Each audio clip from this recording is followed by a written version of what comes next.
इस वीडियो में हम पाठ 13 केवट प्रसंग के अभ्यास और स्वाध्याय का सॉल्यूशन करेंगे। तो यहाँ पर अभ्यास दिया है। प्रश्न नंबर 1 है, निम्नलिखित प्रश्नों के उत्तर दीजिए। पहला है, राम के चरण रज के विषय में लोग क्या कहते हैं। तो यहाँ पर उत्तर दिया हुआ है, हमने सॉल्यूशन करके रखा है।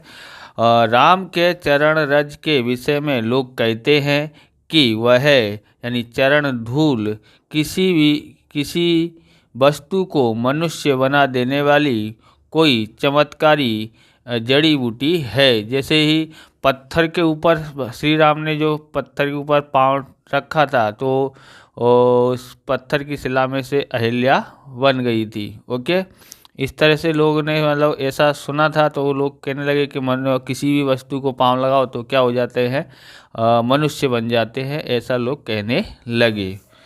दूसरा प्रश्न है, केवट अपनी नाव में उन्हें बैठाने से क्यों हिचकिचा रहा था।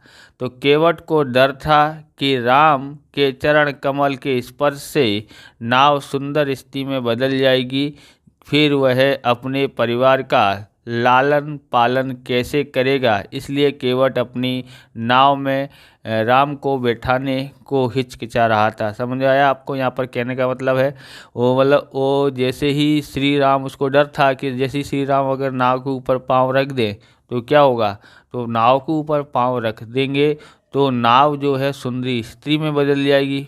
बरोबर, नाव किसे बदल जाएगी, सुंदर स्त्री में।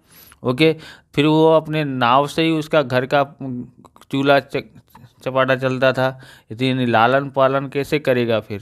तो इसलिए वो केवट अपनी नाव में राम को बैठाने से हिचकिचा रहा था, क्योंकि उसने सुना था कि पत्थर की शिला पर पाँव रखा था तो वहाँ पर सुंदर स्त्री बन गई थी, तो नाव के ऊपर रखेंगे तो वो भी सुंदर स्त्री बदल सकती है, इसके लिए हिचकिचा रहा था। ओके, तीसरा है, केवट के परिवार का एकमात्र सहारा क्या था। तो केवट के परिवार का एकमात्र सहारा नाव थी, क्योंकि वह नदी से इस पार वो ले जाता था, उस पार से इस पार लेके आता था, तो यानी कि नाव के द्वारा यात्रियों से पैसा कमाता था।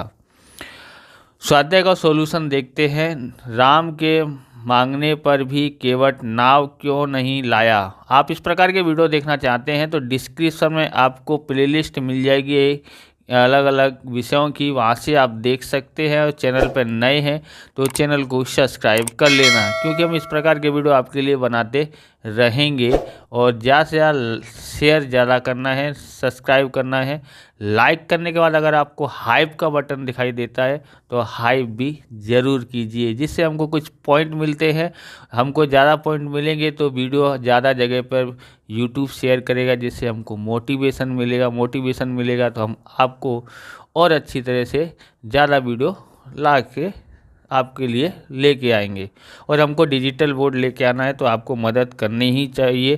बराबर, ज़्यादा से ज़्यादा शेयर करके, लाइक करके, कमेंट भी करने से भी वीडियो पे व्यू ज़्यादा आते हैं, तो आप कमेंट भी कर सकते हैं। अपने स्कूल का नाम, अपने कहाँ रहते हो वहाँ का नाम, वहाँ का पता भी आप लिख के डाल सकते हैं। ओके, तो राम के मांगने पर भी केवट नाव क्यों नहीं लाया। तो उत्तर है, केवट को डर था कि यदि राम बिना चरण धोए नाव पर पैर रखेंगे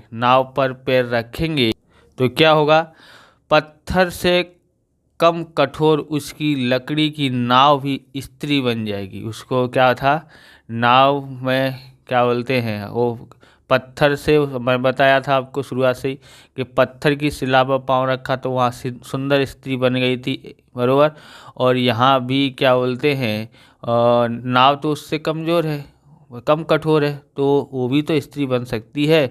अगर नाव स्त्री बन गई तो उसकी आजीविका, मतलब घर का पालन पोषण कैसे करेगा, तो आजीविका का एकमात्र साधन नष्ट हो जाएगा और उसके परिवार का पालन पोषण रुक जाएगा। इसलिए राम के मांगने पर भी केवट ने नाव नहीं लाया। समझ आया क्यों? क्योंकि उसने सुना था कि पत्थर पे पाँव रखा था तो अहिल्या बन गई थी, एक सुंदर स्त्री बन गई थी। अब क्यों बन गई थी, तो उनको श्राप था अहिल्या को वो कहानी आपको सुनी होगी कभी किसी से, बरोबर। तो इसलिए उसको डर था कि अगर पत्थर से नाव इस सुंदर स्त्री बन सकती है तो पत्थर से तो कम कठोर मेरी नाव है, नाव पे पाँव रखेंगे बगैर पाँव धोए तो वो भी तो स्त्री बन सकती है। स्त्री का वो क्या करेगा, क्योंकि उसकी पहले से ही शादीशुदा है। तो अगर वो नाव अगर स्त्री में बदल जाएगी तो उसका घर का पालन पोषण कैसे होगा, क्योंकि नाव से ही तो वो कमाता था। इसलिए वह है राम के मांगने पर भी केवट ने नाव नहीं लाया। दूसरा है, राम को पार उतारने के लिए केवट ने क्या शर्त रखी थी। तो उत्तर है, राम को पार उतारने के लिए केवट ने यह शर्त रखी थी कि श्री राम गंगा पार करने से पहले अपने चरण धुलवाएं, बरोबर। वैसे वो जानता था ऐसा कुछ होने वाला नहीं है, पर वो क्या बोलते हैं, श्री राम को मतलब क्या करना चाहता था, श्री राम के पैर धोना चाहता था, इसलिए वो सब ऐसे नाटक कर रहा था। ओके। तीसरा है, केवट के वचन सुनकर राम क्यों हंस पड़े। तो उत्तर है, केवट के प्रेम से लपेटे हुए रहस्य युक्त तो क्या लिखा है, रहस्य युक्त वचन सुनकर राम हंस पड़े, क्योंकि राम जानते थे केवट प्रेम बस उनके चरणों को धोना चाहता है, इसलिए वह तर्क संगत वाले बोल रहा है जो बड़े बड़े ज्ञानी लोग कर सकते नहीं हैं, बड़ा ज्ञानी लोग ही कर सकते हैं, ऐसा उसने किया। जैसे यहाँ पर क्या बता रहे हैं, तो केवट के प्रेम से लपेटे हुए रहस्य युक्त वचन सुनकर, क्योंकि उन्होंने बोला था, बोले पत्थर से नाव सुंदर स्त्री बन जाती है तो नाव, मेरी तो लकड़ी कठोर है, मतलब कठोर कम है पत्थर की अपेक्षा, तो मेरी भी नाव अगर स्त्री बन जाएगी तो मैं क्या करूँगा। तो ऐसे रहस्यमय युक्त वचन सुनकर राम हंस पड़े, बराबर। क्योंकि राम जानते थे केवट है ना प्रेम, क्योंकि है ना उनका पुराना दोस्त रह चुके हैं वो केवट, और उनके चरणों को धोना चाहता था। केवट क्या चाहता था कि श्री राम के चरणों को धोने के लिए ये सब बातें कर रहा था, क्योंकि ये सब नहीं बोलेगा तो भगवान राम जो है वो पैर धुलवाएंगे नहीं, इसलिए वह हंस पड़े। इसलिए वह तर्क संगत वाले बोला था, इसलिए वो वाला तर्क संगत वाले यानी बड़े बड़े जो ज्ञानी बोल सकते हैं ऐसे बोल रहा था, जो बड़े बड़े ज्ञानी लोग करते हैं इस तरह से बोल रहा था, इसलिए वो हंसने लगे। तो आप ये पेन खरीदना चाहते हैं, ये है वोल्ट्रॉन यूनो मैक्स का वोल्ट्रॉन 2X। इसकी टिप जो है 1.0 mm की होती है, ये टिप है ये वाली। तो आप इसको ख़रीदना चाहते हैं तो डिस्क्रिप्शन में लिंक मिल जाएगी, वहाँ से आप इस पेन को ख़रीद सकते हो। लिखने में शानदार है, देखने में भी शानदार है, बराबर। और इस राइटिंग भी इससे थोड़ी मोटी आती है, तो इस तरह से आप ख़रीदना चाहते हो तो डिस्क्रिप्शन में जाके आप ख़रीद सकते हैं। आगे देखते हैं। अब यहाँ पर है निम्नलिखित, क्वेश्चन नंबर 2 है, निम्नलिखित पंक्तियों का भावार्थ कीजिए, बरोबर। छुअत शिला भई नारी सुहाई, पाहन ते न काठ कठिनाई, तर न्यू मुनि घरनी होई जाई, बाट पई मोरी नाव उड़ाई। तो इसका भावार्थ है, केवट कहता है, प्रभु आपके चरण कमल की धूल को छूते ही सुंदर स्त्री हो गई। प्रभु मेरी नाव तो लकड़ी की है, जो पत्थर से कठोर तो नहीं है, मतलब पत्थर से ज़्यादा कठोर मेरी नाव नहीं है। यदि मेरी नाव मुनि की स्त्री हो जाएगी और मेरी नाव उड़ जाएगी, महाराज मैं तो लुट जाऊंगा, अर्थात रास्ता रुक जाएगा, कमाने का रास्ता रुक जाएगा, जिससे आप पार न हो सकेंगे और मेरी रोजी रोटी भी रोजी मारी जाएगी। इसका अर्थ ये होता है। तीसरा प्रश्न है, कभी आपको पारंपरिक रामलीला अथवा राम कथा के नाट्य प्रस्तुत देखने का अवसर मिला होगा, उस अनुभव को अपने शब्दों में लिखिए। मैंने ये लिखा है, आप दूसरा कुछ लिख सकते हैं। तो क्या लिखा है, हमारे यहाँ नवरात्रि पर रामलीला हो रही थी, तब मैंने एक दिन देखा कि रामलीला में केकई रूठी हुई है और तो राजा दशरथ उनको मनाने आए थे। तब रूठी हुई कैकेयी ने अपने 2 वचन पूरे करने के लिए दशरथ को कहे। राजा दशरथ वचन पूरा करने मान गए।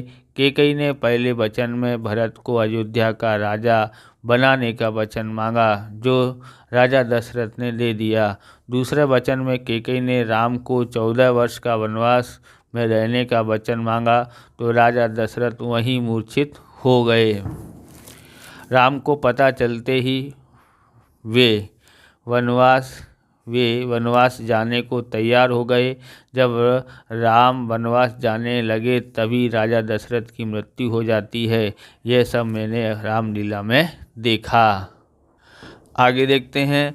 अवधि में अधिकांश संज्ञा शब्दों का उच्चारण उकारांत होता है। इस अंश में आए हुए ऐसे शब्दों को छांटकर उनके सामने उनका खड़ी बोली हिंदी रूप में लिखिए।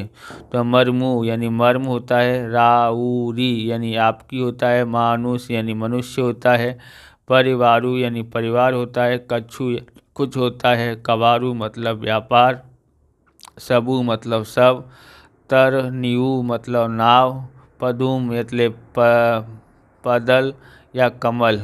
ओके, पदम या कमल, पदम है ना, पदम या कमल। केवटू यानी केवट। 5वां है शब्दकोशीय क्रम में लिखिए। कृपाल, कंगन, कीर्ति, केवट, कोयल, क्षमा, कथा।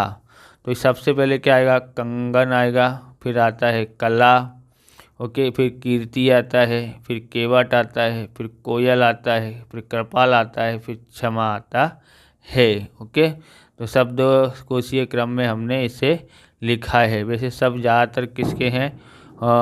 वो है क से ही चालू होते हैं, बराबर। इस तरह से हमने यहाँ पर लिखा हुआ है।